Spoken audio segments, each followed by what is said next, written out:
Vending machines, a classic yet often overlooked way to generate passive income. Whether it's drinks, snacks, or even personal care products, vending machines are a surprisingly profitable venture when done right.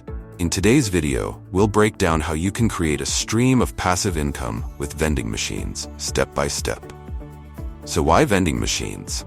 They have a low barrier to entry, scalability, and require minimal ongoing effort.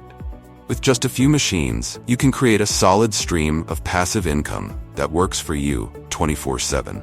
And the best part? Vending machines can fit almost anywhere, providing a highly flexible business model. Unlike other forms of passive income like real estate, which require significant upfront capital or complex management, vending machines are simple to start and easy to manage.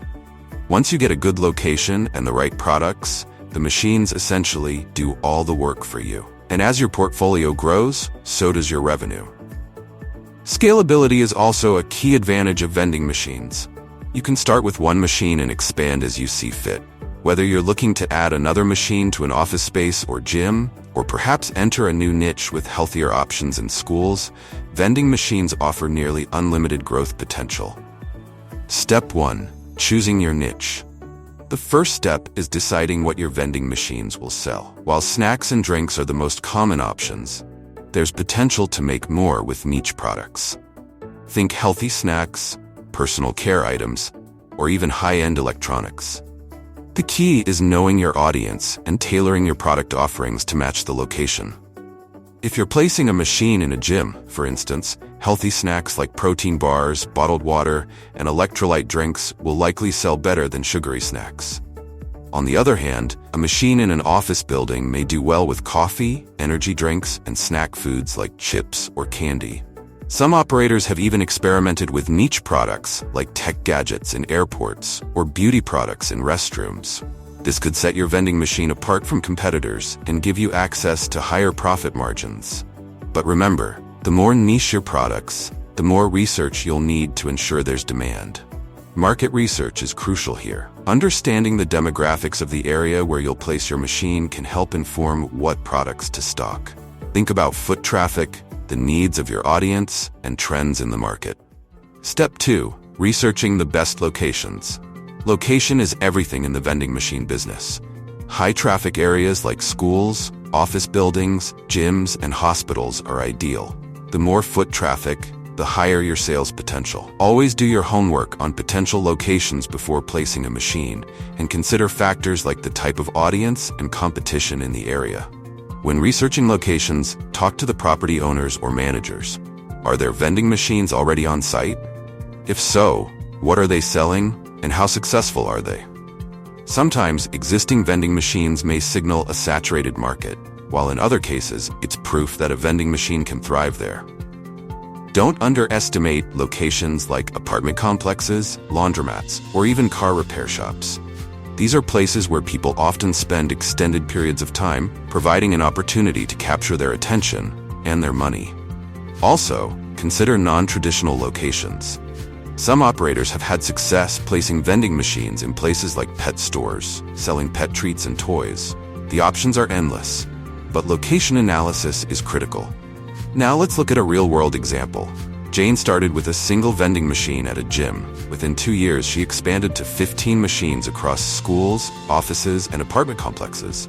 Today, she generates $5,000 a month in passive income, with each machine netting around $300 a month in profit after expenses.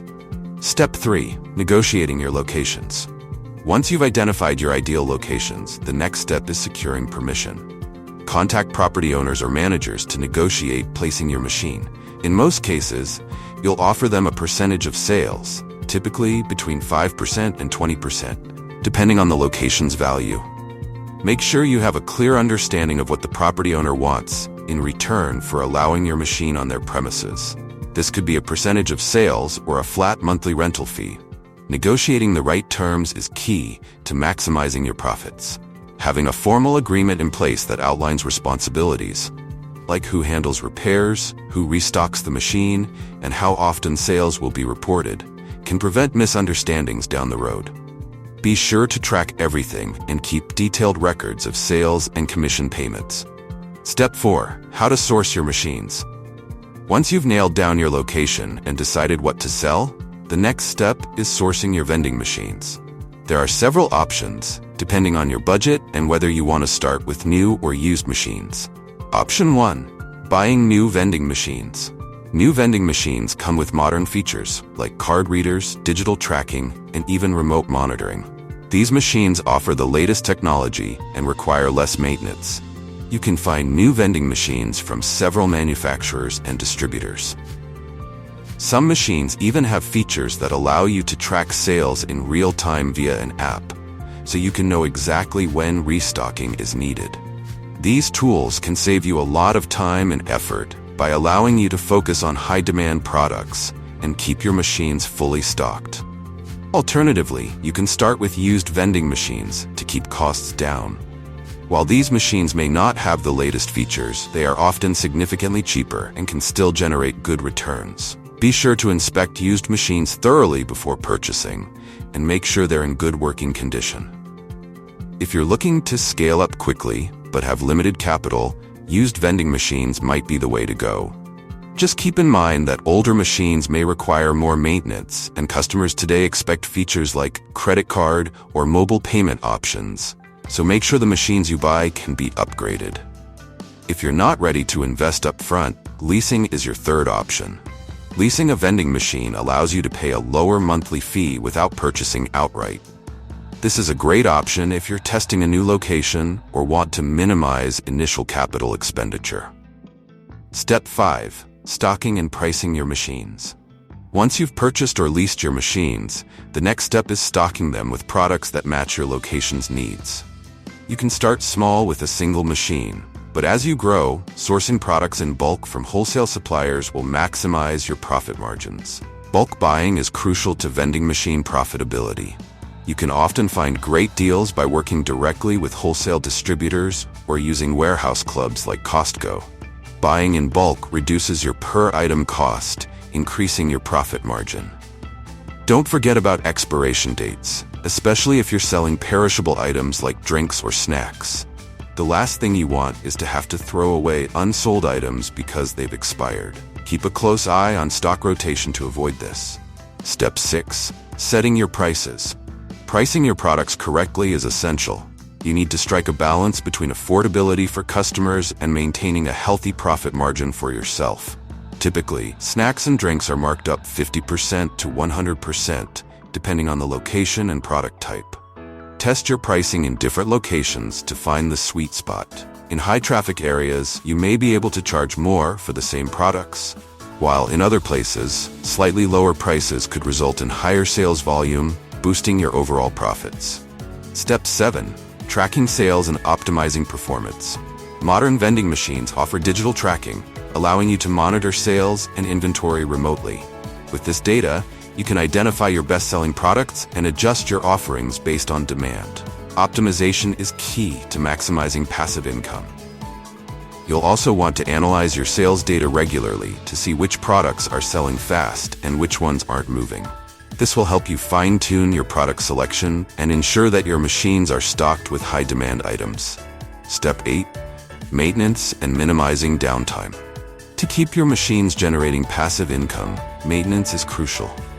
Regular cleaning and mechanical checkups can prevent breakdowns that lead to lost sales. If a machine is down for even a day in a high-traffic area, you're missing out on potential income. Some owners hire local service techs to handle repairs, ensuring minimal downtime. If you're scaling up your vending machine empire, it may be worth building a relationship with a local vending machine technician who can handle maintenance and repairs as needed. This can save you time and ensure your machines stay operational. And finally, step 9 is all about adding more machines. Once you've mastered 1 or 2 machines, the next step is to scale up. Many successful vending machine owners start with a single machine and gradually expand to 10, 20, or even more machines. The more machines you own, the more passive income you generate. Plus, you can negotiate better deals with suppliers as you scale. Some operators choose to specialize in a particular niche, while others diversify their product offerings and locations. For example, you could operate machines in both gyms and offices to capture 2 different customer bases. Don't forget that vending machine income is taxable. You'll need to keep detailed records of your income and expenses, such as the cost of the machines, maintenance, and inventory. Many vending machine owners register as LLCs to take advantage of business deductions. Consider hiring an accountant who can help you keep track of your expenses, depreciation on the machines, and other tax considerations. Business deductions, such as mileage for restocking trips or maintenance costs, can lower your taxable income and boost your bottom line. Like any business, there are risks involved. Machines can break down, theft can occur, or foot traffic at a location could decline. You'll need to factor these risks into your calculations and always have backup plans, like regular maintenance schedules and ensuring your machines are insured. Insurance for vending machines is something to seriously consider, especially if you're placing machines in public spaces. Many companies offer policies that cover vandalism, theft, and even loss of income during repairs. It's worth the investment to protect your assets. Vending machines are a great way to generate passive income if you're willing to put in the initial effort. With the right strategy, location, and product selection, you can create a highly profitable and scalable business. Be sure to subscribe to this channel for more step-by-step passive income strategies that help you build wealth, even while you sleep.